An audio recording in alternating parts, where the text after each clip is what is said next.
बिस्मिल्लाहिर्रहमानिर्रहीम अस्सलाम वालेकुम दोस्तों, इस वीडियो में हम वीकली एनालिसिस करेंगे फॉरेक्स मार्केट के तमाम इंपॉर्टेंट पेयर्स का मार्केट ट्रेंड जानने की कोशिश करेंगे इंट्राडे, शॉर्ट, मीडियम और लॉन्ग टर्म के हवाले से।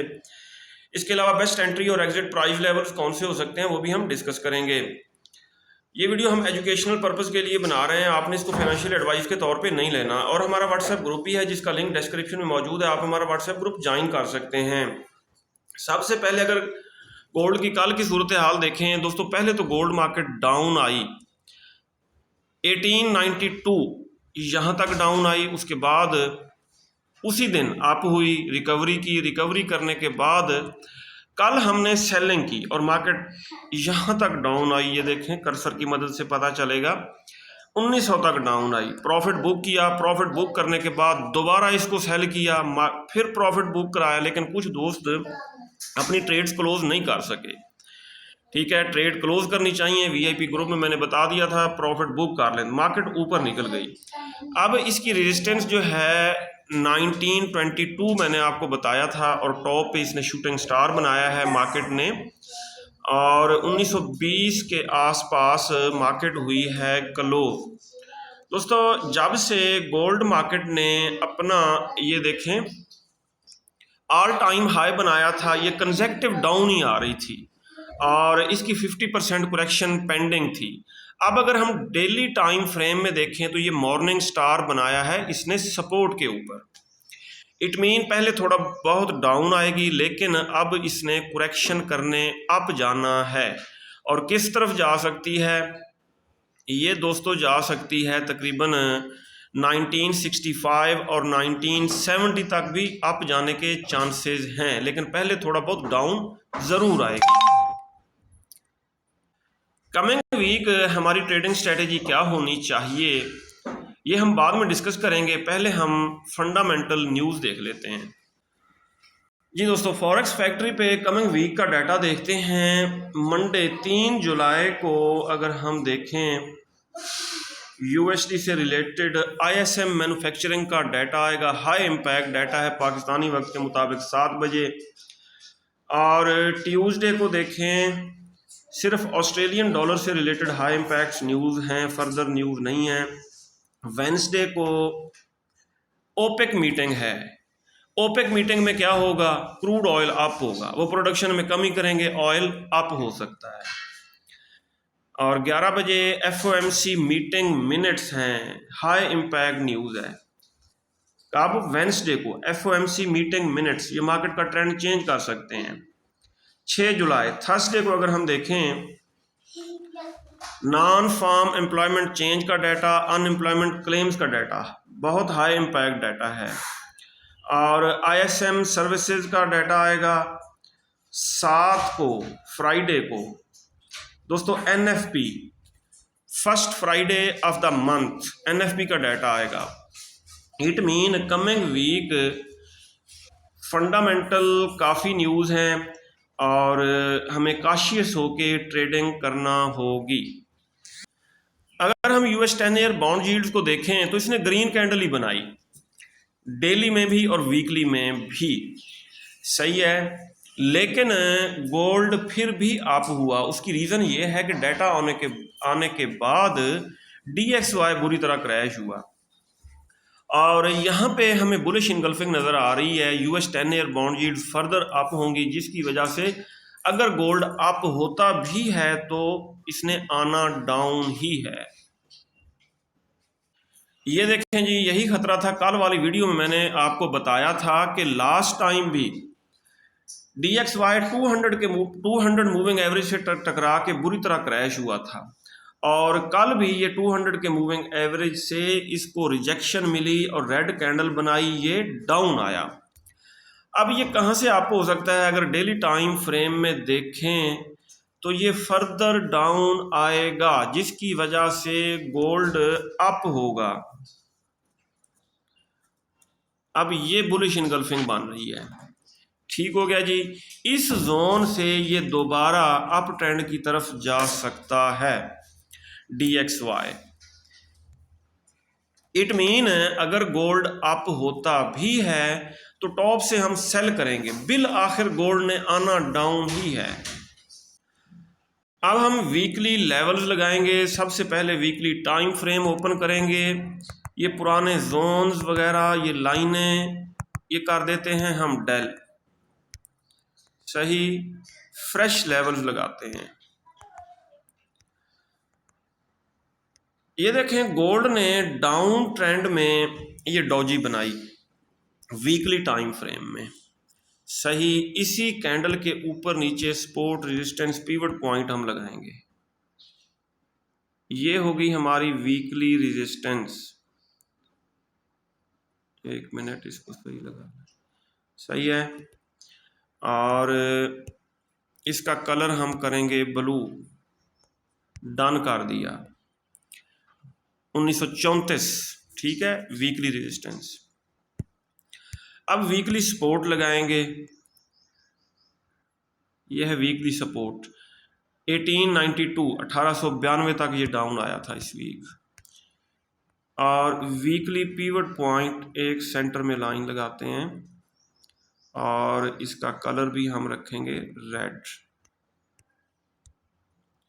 इसका कलर हमने रेड कर दिया, डन कर दिया। ये कहाँ आ गया है? 12 दिन को 15 अपना छोटे टाइम फ्रेम में जाके हम सेट करते हैं।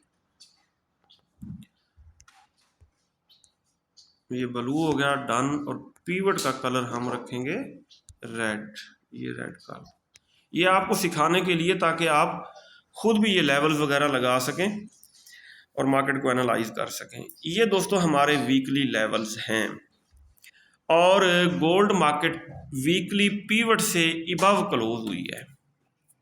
इसका मतलब क्या है? मतलब इसका यही है कि ये दोबारा इसको रीटेस्ट करके पीवट को दोबारा अप हो सकती है। अगर हम देखें, सही हो गया, इसको यहाँ पे लगाएंगे, एडजस्ट करते हैं। और अब पीवट को बिल्कुल सेंटर में लगाएंगे। किसकी मदद से? फिबोनाची की मदद से। बिल्कुल 50 के लेवल के ऊपर हम रखेंगे। ये है 50 का लेवल।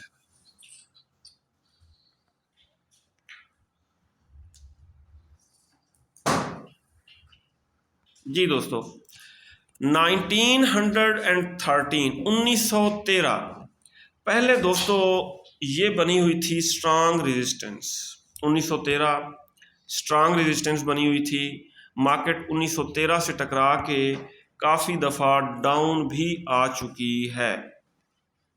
मैं आपको दिखा देता हूँ। ये एक दफ़ा डाउन आई, दूसरी दफ़ा, तीसरी दफ़ा, चौथी दफ़ा। 1913। अब 1913 ये स्ट्रांग सपोर्ट बन गई है मार्केट के लिए, ठीक है। अब हो सकता है ये 1913 हो क्या सकता है, बल्कि ये अपना H1 के टाइम फ्रेम में आप देखें ऊपर शूटिंग स्टार बना है और 200 मूविंग एवरेज से टकरा के मार्केट पहले करेक्शन करने आ सकती है डाउन 1913 के आसपास।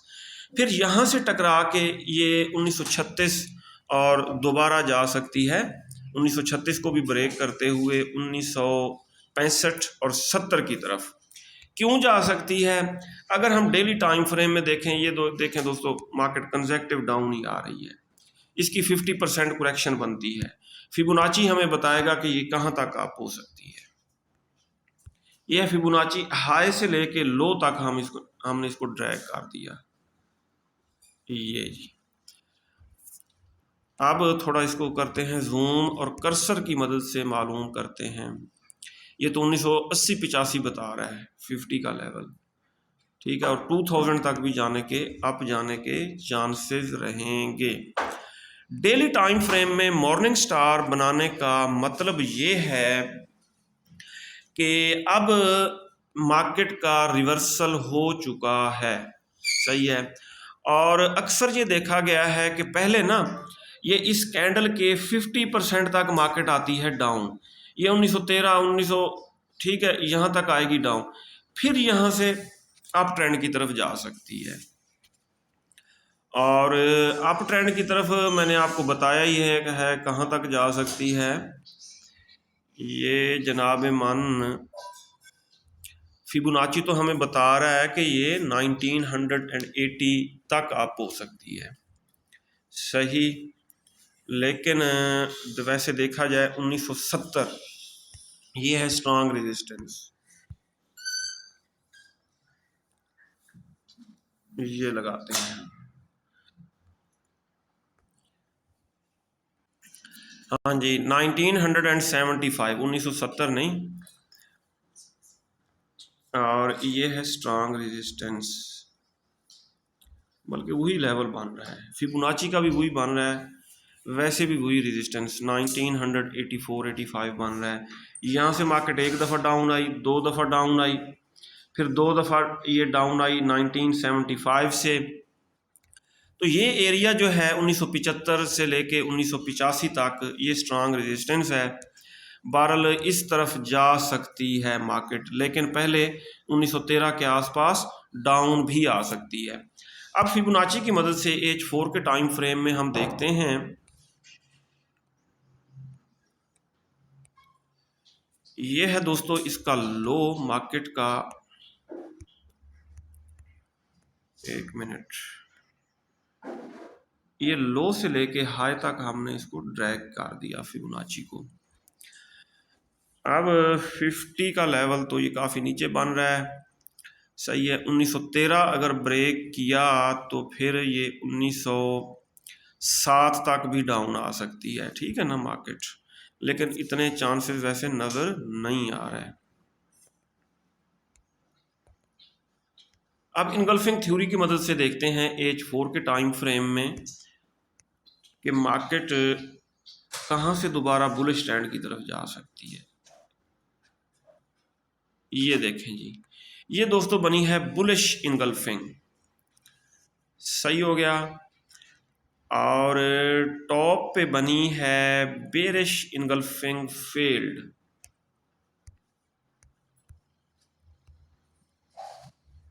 ये बनी बेरिश इनगल्फिंग, लेकिन ये सेटअप फेल हो गया। अब ये बाय का जोन बन चुका है, सही, डबल कंफर्मेशन है।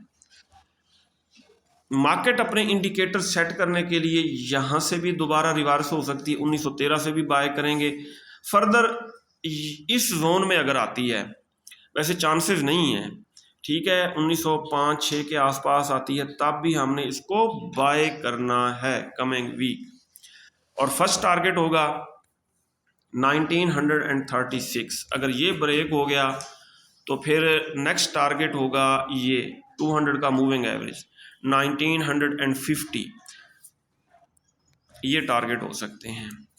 अच्छा, अब हम अगर देखें डेली टाइम फ्रेम में, डेली टाइम फ्रेम दोस्तों हमें यही बता रहा है कि मार्केट बस ज़्यादा से ज़्यादा 1913 1912 यहाँ तक डाउन आके दोबारा अप ट्रेंड की तरफ जाएगी 1936, और इसके अलावा ये भी इसके टारगेट्स रहेंगे। हॉरिजॉन्टल लाइन है कि यहाँ भी लगाते हैं, ये भी नेक्स्ट टारगेट इसके होंगे, सही। 1936 के बाद 1967 1970 1985, फिर इसकी यानी कि 50% करेक्शन जब कंप्लीट हो जाएगी तो फिर हम टॉप से सेल करेंगे और सेल वाली ट्रेड को लॉन्ग टर्म के लिए होल्ड करेंगे, 1600 तक होल्ड कर सकते हैं। अगर दोस्तों हम क्रूड ऑयल को देखें, क्रूड ऑयल अप हुआ और मैंने अपने VIP सिग्नल ग्रुप में यहाँ से बाय कराया था 67 के आसपास, और इसने तकरीबन 71 को टच किया। 71 को टच करने के बाद थोड़ा डाउन आके क्लोज हुआ। डाउन क्यों इसने रेड कैंडल बनाई, ये देखें, ये 200 के मूविंग एवरेज से जब भी मार्केट टकराती है तो ये 20-30 पिप्स अप डाउन जरूर होती है। ये देखें रेड कैंडल अब इसने बनाई है टॉप पे। अच्छा जी, कमिंग वीक ओपेक मीटिंग भी है। ओपेक मीटिंग में हर दफ़ा क्या होता है, वो प्रोडक्शन में कमी करते हैं और इस न्यूज़ से क्रूड ऑयल अप होता है। अमेरिका की कोशिश है कि इसको 60 तक डाउन लाया जाए। ओपेक और सऊदी अरेबिया की कोशिश है कि इसको क्रूड ऑयल को अप किया जाए, इसकी प्राइस को अप रखा जाए। दोनों में टग ऑफ वार चल रहा है। अब यहाँ पे एक सेटअप बन रहा है, bearish engulfing field setup. Crude oil इसको रीटेस्ट करके दोबारा अप ट्रेंड की तरफ जा सकता है और 75 के आसपास फिर हम इसको सेल कर देंगे। ठीक है, कहाँ से सेल करेंगे? 75 के आसपास हम इसको सेल करेंगे, क्योंकि लास्ट टाइम भी ये देखें 75 के आसपास जाके ये क्रैश हुआ था, यहाँ तक गया था 74 यानी कि 75 समझ लें। तो 74 से जब इबाव जाएगा तो फिर हम सेल तलाश करेंगे। फिलहाल यही लग रहा है, अगर हम लेवल्स लगा लें, ये डिलीट ही कर देते हैं,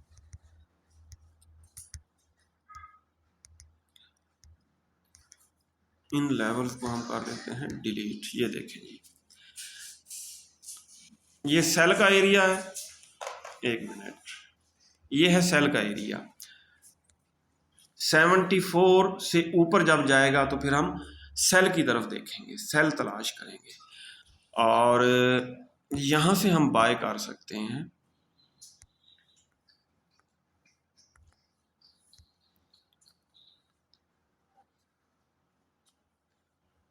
ये हॉरिजॉन्टल लाइंस हमारी लग गई और H1 में अगर हम देखें तो ये बाय का जोन बन चुका है। ठीक है, मार्केट इस जोन को रीटेस्ट करके दोबारा अप ट्रेंड की तरफ जा सकती है।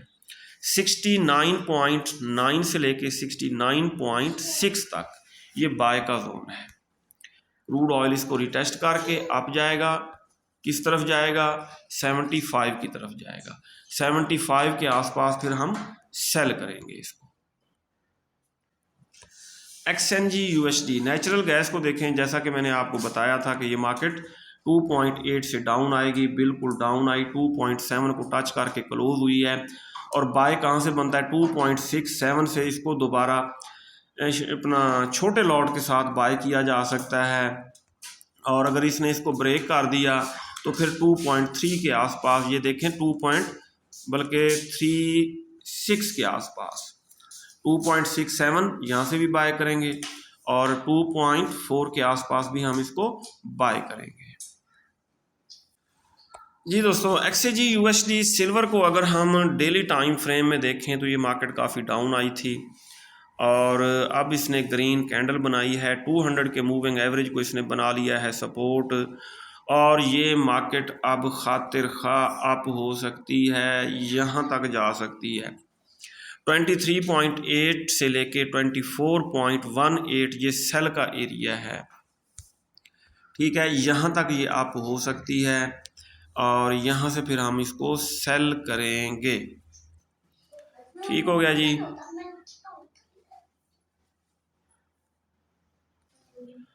यूरो यूएसडी को अगर हम देखें H4 के टाइम फ्रेम, तो ये मैंने बाय का जोन आपको बताया था। हमारे बाय के जोन को रीटेस्ट करके बड़ी खूबसूरती से अप हुई और अब अगर ये दोबारा डाउन आती भी है तो इसको बाय करना चाहिए। कहाँ से बाय करना चाहिए? ये नया जोन बन रहा है, बुलिश इनगल्फिंग बन रही है। ये देखें दोस्तों, ये नया बाय का जोन बना है। इस बाय के जोन से यूरो यूएसडी मार्केट दोबारा अप ट्रेंड की तरफ, पहले डाउन आएगी अपने इंडिकेटर सेट करने, यहाँ से हम इसको बाय कर सकते हैं और ये एरिया बन रहा है 1.086 से लेके 1.084 का, ये बाय का एरिया बन रहा है। पाउंड को देखें, ये देखें हमारे बाय के जोन को इसने रीटेस्ट किया और मार्केट अप हुई और रेड कैंडल बना के क्लोज हुई है। अब बाय का जोन थोड़ा ऊपर बन रहा है, ये हम ड्रा कर लेते हैं। ये बन रहा है फ्रेश बाय का जोन और मार्केट इस जोन में आके दोबारा आप अपने इंडिकेटर सेट करने डाउन आएगी, फिर हम यहाँ से इसको दोबारा बाय कर सकते हैं। ये दोस्तों, जैसा कि मैं हर वीडियो में आपको बताता रहा हूँ कि NAS 100, US tech 100, NAS 100, Nasdaq 100, ये अमेरिका की टेक्नोलॉजी से रिलेटेड 100 कंपनीज का इंडेक्स है और तेज तरीन इंडेक्स है। नए बंदों को, छोटे अकाउंट वालों को इसके ऊपर रिस्क नहीं लेना चाहिए। ये देखिए हमारे बाय के जोन को बड़ी खूबसूरती से रिटेस्ट किया और अप हुई है और अब भी अगर ये दोबारा अपने इंडिकेटर सेट करने डाउन आती है तो इस बाय के जोन से हम इसको बाय कर 14,662 से लेकर 14,193 ये बाय का जोन है जी दोस्तों। US 30 के ऊपर ये बुलिश इनगल्फिंग बनी थी, बाय का जोन मैंने ड्रा किया था और इस जोन से ये मार्केट अप हुई है और अब ये डबल टॉप बना के अगर थोड़ा बहुत आती है डाउन तो सेल इसको नहीं करेंगे क्योंकि इसका ट्रेंड है बाय का। दोबारा इस जोन को रिटेस्ट करके अप होगी तो हम इसको बाय ही करेंगे। BTC वहीं पे ही है, ठीक है, टॉप पे ये छोटी छोटी डॉजी टाइप कैंडल्स बना रहा है, वाज़े किसी ट्रेंड की तरफ नहीं है। इसके ऊपर आप रिस्क ना ही लें तो बेहतर है। अगर ये आता है डाउन, खातिर खा डाउन आता है H4 के टाइम फ्रेम में 200 के मूविंग एवरेज को रीटेस्ट करने डाउन आता है, यहाँ से टकरा के जब अप होगा फिर हम इसको बाय करेंगे 27,500-600 के आसपास। ये था दोस्तों हमारा वीकली एनालिसिस। अपना बहुत सारा ख्याल रखिएगा, हमें दुआओं में याद रखिएगा। अल्लाह हाफिज़।